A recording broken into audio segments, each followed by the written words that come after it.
name is Sam. And I'm Erica. Welcome to the Crossing the Region River podcast.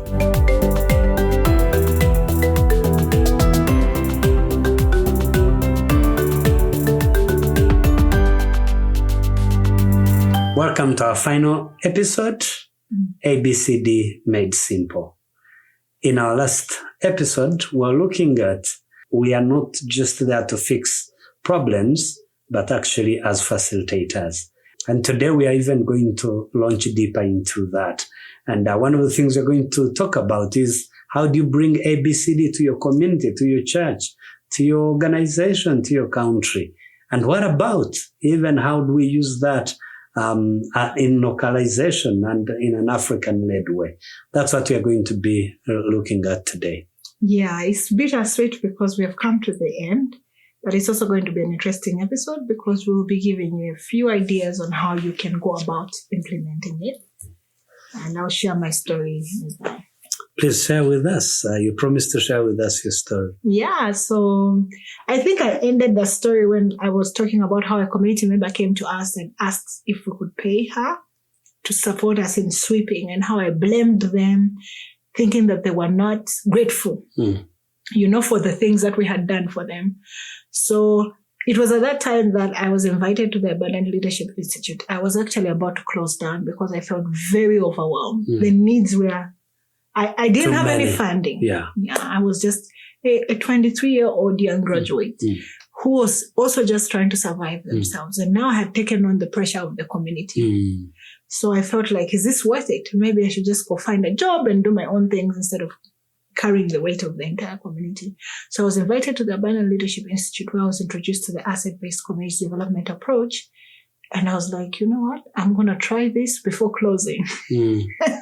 I want to try this. We just wanted to give it another chance. Yeah, another chance. But in the course, we learned that it was our fault that communities responded the way they responded. They told us, if you step into a community and you are doing everything and you are the savior in that community, and they step back, you should not blame them because you are the reason that they have stepped back. Yes. If you are sweeping, you are cleaning, you are doing everything, how do you expect the community to come in and do the same thing you're doing? Exactly. Yeah. And that's always the starting point, to look back in your own. What are the steps that have taken, that have led the community to say, look, I'm not going to do anything about it. So when I learned about that, I went back and I will be mixing it with the steps because the story also has the steps. The first thing I did was that I first trained our team. First, I needed all the team of volunteers to get buy-in. It's very important to get buy-in because if I, the leader or a member of the organization, and this is often a struggle for many of the leaders we train, is that they are the only ones who understand the ABCD. No one else knows how to do it. So if you are doing ABCD when another program in your organization is giving free things and another, it becomes counterproductive, and the community will know that you are just withholding. They will think you are just withholding resources. So as a whole team, if you decide we're going to go the ABCD way, what do we need to change within our organization? What have we been giving for free? Do we need to cut out transport? Can we invite people to come, for free? How can we do it? Can I say I want to give it and another team member goes and gives something for free to the same community that I said I wasn't going to give handouts to? Yes. So it's important to first get buy-in from your team to collectively say, this is how we've been doing things. Have you seen these are the effects it's been having? How can we adapt it a better way? So number one is accepting that you are wrong. That's powerful, Erica. Yeah. Noticing that you are wrong and actually admitting it. Exactly. And I think that's where many organizations and development workers, we need to come and say, we were wrong. Yeah. How can we change the approach? And taking responsibility. So we went to the community after we accepted as a team and we said we were wrong. We went and invited, because we were working with children. We invited the parents who were sending the notes telling us there's no food, who were asking for health insurance.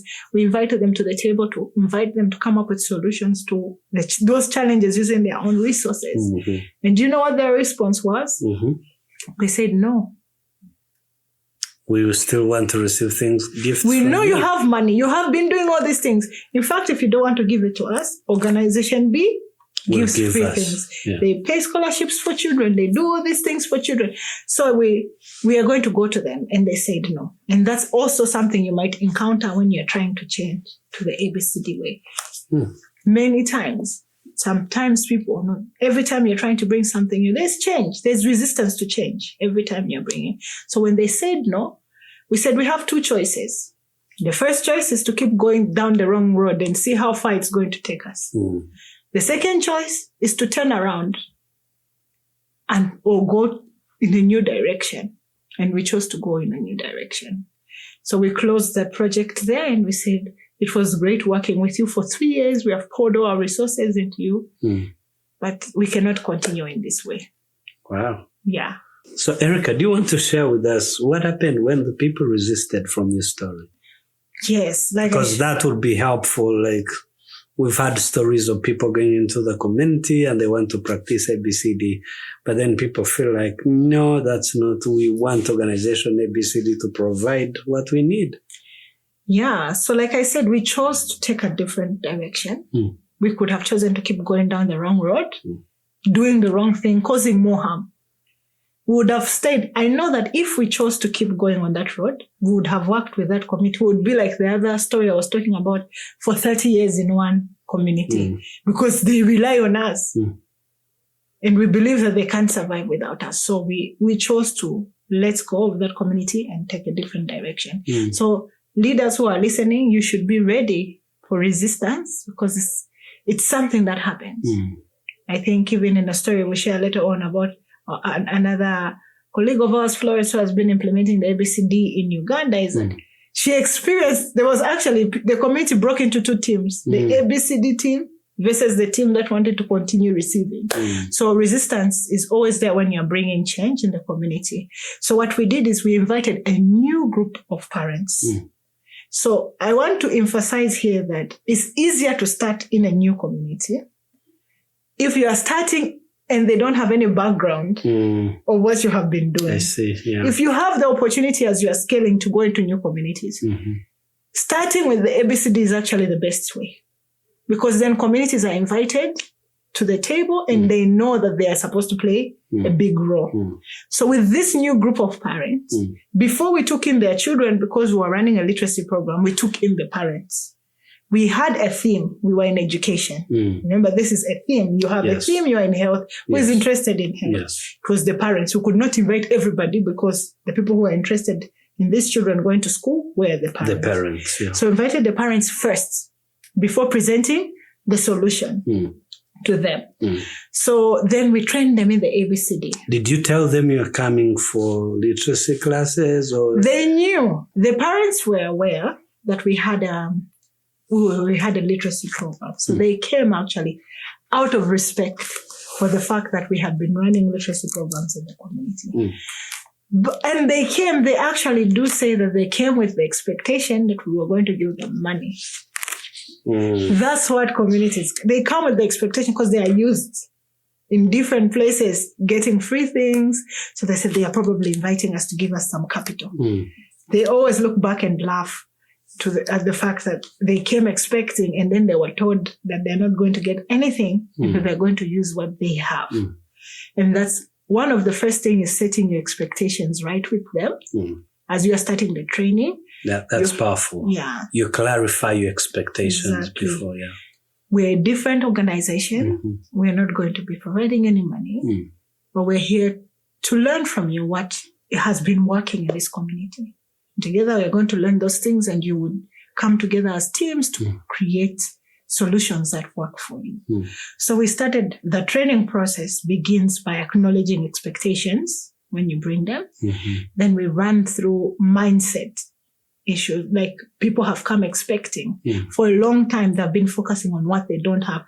The glass, do you remember the half full? Yes. That's very important in the ABCD training. It's actually the center of the training. In most communities we've gone to, they'll say, we are filling up the glass. Nice. They always remember that. But they also see that glass as a symbol of what they have. They have, within them. Say, you have all these things. What are those things? And then from what they have, then they can think of how to fill up the gaps that they how have. to fill up the gaps. We're not focusing on what you don't have. We're focusing on what we have. What you have. So then they begin to identify what do they have, the gifts we talked about, the gifts of the individuals, the gifts, the skills, the talents. We say the gifts of the institutions. All those gifts, we go through the asset mapping process. We play games, the weekend game, which helps them to identify the gifts of other people within their community. Say something about the weekend game. The Obama game, the famous Obama game. You can and I can. Yeah. It's a very powerful game, because what limits people from taking action or feeling incapable is seeing themselves as individuals. I'm able to do one thing because I'm an individual, but what I'm not able to do, my neighbor knows how to do. And we want communities to have the understanding that it's not just about them. It's about your neighbor who knows something. They can be the key you've been waiting for. They can be your capital. And if the two of us can't do it, we know a third someone else who can be able so that's what the game is about. I see. What can I do as an individual? Usually it's very limited. And what can we do as a team? Or do we know someone else who can? That's what the game does. They have different cards where they have to put what they can do as together. If they're in groups, if one person in that group can do it, they say we can. If they don't know anyone, but they know there's no one in the group who can, but they know someone who can, they put in, we know someone who can.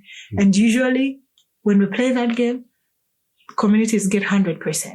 Everything they need to know. They find solutions. They know it or they know someone who can. Now you wonder and say, this was the same community that said we don't have anything. We don't. So those mindset games that steer them up. We don't go to the community. ABCD is not a motivational talk.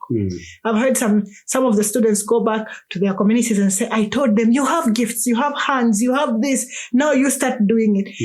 Until they identify it themselves.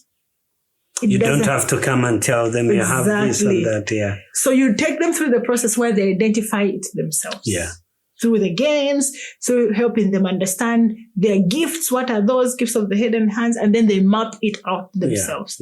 So they can build remember who is the citizen? The citizen is the community. So you are actually outside, you're an outsider. We call you a client in the community, so you cannot map the assets for them. Even if you could see it, you can be sitting on the asset. You can even be on the river, which is an asset. You are not supposed to tell them that is an asset. They should be able to identify it by themselves. That asset. Then after the first 3 sessions focus on identifying assets. It's only in the last session that you discuss what they care about most. This is where they begin to talk about the themes they are passionate about. At the end is when the communities come together in groups. It's a group. ABCD is group-based, by the way. From the second day, you create groups. Remember how the groups are made. Place-based. Yes. People who live together. Together in a community. So that you're not getting someone from another community who is experiencing something else working together with someone.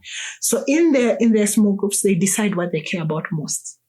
Then they form solutions. Remember, we are trying to avoid challenges, problems. This is the end of the world. We say you all care about something. What is that thing you care about most? And what would you like it to become like? What's the desired future for this community? They build those desired futures and solutions to get to that. The steps to get, which become the projects they run. So the projects they run, they have to identify all the resources. Remember, they have already mapped the resources. By the time you say you're going to build what we call an asset-based project, they already feel like they have what it takes. Of course. You have addressed the mindset of, we have something, focus on what we have. You have talked about how they are citizens within their communities. You have helped them. There's a step I forgot to mention. They identify someone called a connector in their community who helps to mobilize those resources and put them together. So by the time you are coming to the end, they are not looking at you for solutions. So say something more about a connector. What does that mean? So a connector, every community has connectors. These are people who've been leading change in those communities, who care so much about the community that they've been doing it without anybody. I see. Somebody dies, they mobilize someone around this. The drainage is blocked. They bring together neighbors. They're usually not leaders, by the way. They're leaders, and only the community members know who they are. So when you go into a training, usually I see many organizations choosing the most talkative person. This should lead the change. And we make them the leader and we delegate them. Usually those are not the connectors. Connectors are behind the scenes doing the work that nobody wants to do. So first you address the mindset of the community. Secondly, you go through the asset mapping processes we talked about. You also identify a connector who I've just mentioned who they are, the person who's leading change. They identify, you're not the one who identifies. In their small groups, they identify who that connector is and they're the ones who know them. Then together, they come up with solutions about what they care about most. They lead that change. So that's how you implement it. And we went through that process with the community and you not imagine what happened. Share with us what happened. Only one of the teams came up with an educated related. Out of the three, one team came up. The other team was interested in health insurance and the other team wanted to make their husbands happy. And I was there, I'm like, what does this have to do with education? At that time, I was still new to this thing. Yeah. And when you go and do a pure ABCD process, you should be willing to know, you should be aware that the community might not care about what you care about. Exactly. That was going to be my question. ABC, don't you run into a risk of finding out that what you care about is not what the community cares about? They might not want it as their first action. Yeah. But everything they do, they understand it more than, as long as you keep in mind that they are experts. Yes. And you are not. You will set yourself free. So I still had questions. Of course, I'm human. I was like, okay, what does making husbands happy have to do with education? We are supposed to keep our children in school. Yeah. So a few months down the road, they set up a group, they started fundraising together, putting their savings together and funding their husbands' businesses. What I later found out, women in the community. What I later found out is that husbands were going out of that community to go and look for jobs, and they would go for months on end. Without returning. That would cause the children to drop out of school. Because when their fathers are not present, children could not stay in school. Some of them are going out to look for money. To go and support their own families. Yeah. The young men feel the responsibility. In most dropouts was among the young boys. So they feel the responsibility to take care of their families. So what I ended up realizing is that in the households where the husbands came back, the fathers were present, where they were running a home business, there was now income. Wow. Their presence made sure they disciplined young boys. They made sure the boys were back in school. And there was income now to pay school fees for their children. Because the dads were present and they were working. I was a single woman who was not married. I did not understand the first thing about why that was important in a home. To them. And I would never have considered it as an important thing. Wow. Those are the underlying values that I would never understand in a needs assessment. They would say they need education, but I would not go as deep as fathers are absent in that community. So 2 years down the road in that community, including the ones who are caring about health insurance, they took on full responsibility of paying school fees for their children. And now, maybe 6 years later, since that project, we have not paid school fees for the children in that community. Wow. We literally closed down the children. What a story. Yeah. And the husbands are now back home. They are there. The women are still running. They have so much money. They are savings. They started by saving 200 Rwandan francs, some groups. 200 Rwandan francs, I'm not sure how I can explain it in. How many cents? It's maybe very few. It's less than $1. It's less, 20 cents per group. Yes. You can just imagine. Yeah. That's what they started saving per group. But now... Per week? Per week they were saving that. But now they are saving close to, each week they are saving close to like $4, $5. And at the end of the year, they have almost, it's about an equivalent of 6 million. I don't know how much that is. As a group. They have started businesses. $6,000 that they have in that community that they save yearly is their own capital. They get from that money, they start businesses. And this was money that came from themselves. Amazing. No, we didn't give them. This was the community that was coming and saying we have nothing. In addition to meeting their own needs, yes, they are also saving as a group. Paying school fees for their children, paying health insurance, doing so many things we would have never done. Even during COVID, they took care of each other. What an incredible story. Thanks, Erica, for sharing. For now, we are going to play a game that I think will make us understand deeper what ABCD is about. So I'm calling this game ABCD.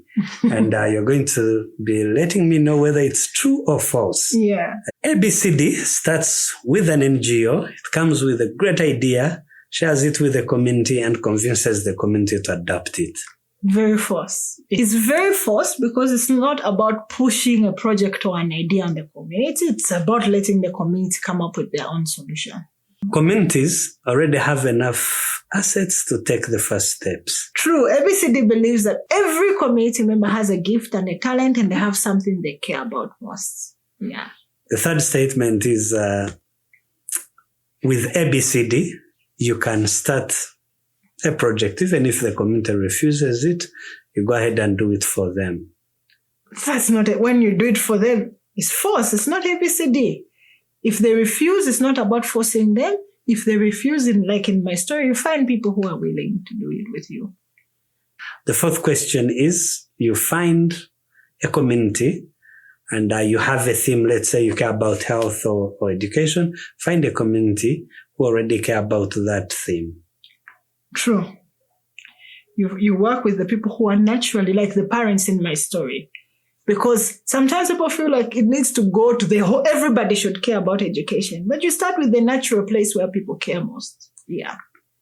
ABCD, the other statement is ABCD is the same as instructing people how to start a business. It's not. It's false. It's false. It's not. Telling people to start a business is bringing your own idea on them. Wow, Erica, it sounds like ABCD is more disciplined than people think. Yes, it's not a very hard concept, but it requires you to be committed to be able to make it happen. Yeah. Sam, this was a very interesting game, and I'm sure from just some of the statements you said, maybe I hope our listeners can understand now that ABCD is not about pushing ideas on people, but the solution should come from the people themselves. And we, as outsiders, should support existing local solutions and grow those solutions rather than pushing our own solutions on them. And it's possible to fundraise with ABCD because one of the biggest challenges is, if I'm not saying this is a poor putting out pictures of people who are sick, we haven't gone into that, but we've seen that some people have a picture of communities as people who are dying and all that, but they are not dying, they are alive. To tap into the emotions of people, but it's possible to highlight their strengths, to speak of them as people who are succeeding, and to speak of them as partners. People out there who are giving or supporting this community should see this is a great work that God has already started. I want to partner with God in helping. Wow. Yeah. So you actually present it as your fundraising, you present it, these are not beggars. We are not begging. We are partners. These are believers. They have something they believe in, and that they can come along and be able to build something for themselves. They're children of God. They're children of God. Wonderful. Yeah. Now, Eric, I want us to move into how does ABCD apply into localization, which is the buzzword in the development world. Yeah. How would you connect ABCD to localization? I think every time we hear people talk about localization, of course, it's a buzzword. We talk about letting African organizations lead. And I think in Kurumbuka, we are very passionate about leaders being African organizations. But the ABCD takes it further. It's not just about the organizations, because even if you give power to the organizations and they are not leading communities to take action themselves, we've given power to the local organizations, but we in our country offices are still leading the agenda. Then the country offices are still leading the agenda all the way to household level, telling people what to do. That is not pure localization, because it's still being driven by an outside agenda. So ABCD and localization are very connected, because the true localization is when it starts from the grassroots, from the household level, where communities are allowed to drive their agenda. Their agendas are coming from the local communities, and we are partnering with them. And for it to work well, we need to believe in the local leaders who are there, the offices, the local offices, believe in the local communities that are already present. So in other words, ABCD makes localization real. Exactly. Wow. Yeah, and ABCD is the deepest form of localization. It reaches even the household level, the most local level, the community level. The community members themselves are the leaders. So even our local officers should be pushed to localize further. Yeah. Erica, thanks you so much for sharing. And as you were sharing about localization, it reminded me of a story of your co-facilitator in this ABCD module, Florence Ofono, of how she was able to mobilize her community and create an ABCD center in Kampala. Do you want to share with us a little more? Yeah, I really like Florence's story because it shows that ABCD can be for many things. You know, in my case, we had used it for education, but today we use it in agriculture, we use it in different things. But for them, they were a school centered in a city. Victorious is a school in Kampala, so that was centered around a slum area. It was a well-to-do school, but surrounded by crime, surrounded by different challenges in the community around them. So usually they would give handouts. They would go raise money from the students and give free things, but there was no sustainable change. The lives of the people never truly changed. So when she came to the program and learned about the ABCD, they went back and they realized they were doing it wrong. They invited the community back and asked them to train them in the ABCD to use what they have. It even caused division, like I had shared in the story earlier. But what ended up happening is when the communities were mobilized to use their own resources, they built different initiatives. Actually, out of that community, they built about 10 different businesses, which were fully funded by the community themselves. The resources, they identified the different gifts they had, and they started those different businesses. Remember what Kurumbuka did, because this is a key thing to show people how we partner with them. Yes. So Victoria's played the role to facilitate the training. And then we were invited as partners. What did we do? We help build a shelter where they can put their businesses. We are not the ones who funded the businesses. No. The businesses were existing. We built a space. Victoria's provided the land. And us, we provided the resources to build those container shops that they could have, which is now called the ABCD Center. But in that story, it's beyond those shops. That community has transformed. It was known as a high crime area. It didn't have a health post. They built a community not health post. They didn't have a police post. They built a community police post. They provided the land. The government only provided the police officers. They fixed the road. They cleaned up. I was there. They cleaned up. It won as one of the cleanest. It was the dirtiest streets and became one of the cleanest. So you can use ABCD for many things. In your churches, you can use it to build churches. Amazing. For those who are giving to churches to build. For missions, different things, ABCD can be used. So you can become partners with the people that you're serving. Thank you, Erica, for sharing that very inspiring Florence story. And I was there recently. I witnessed that. And for us as Kurumbuka Leadership Solutions, that's what we care about. It's about identifying leaders already, connectors who already have something they're offering to their community. They're passionate about it and place tools in their hands to go back and transform their communities. And that's wonderful. And Florence, and even your own story is a testament to what Kurumbuka is all about. We are not giving handouts. We are not giving cash to people. We are just coming alongside what leaders in Africa are doing to be able to go back in their communities and transform them as they see fit. And that's why ABCD is one of our core modules that we do here at Kurumbuka. Thank you, Sam, for this engaging conversation. I know sometimes we can share so many stories, but I hope it was something that was meaningful to you and to our listeners. And I just want them to go back with this thing. ABCD is a way of seeing people. It's a way of life, actually. It's a process. It's not something that happens in one day. So that's what I hope people can take away. And it's a way of building Africa. Amen. Thank you, Erica. For those of you who have been joining us on this podcast, thank you so much for listening. I would like you to go back to your community with new eyes, with a belief in people that they have the gifts, identify connectors, and just step back and see what they can do. We invite you, subscribe, And we invite you to join us for the next season of Crossing the Raging River.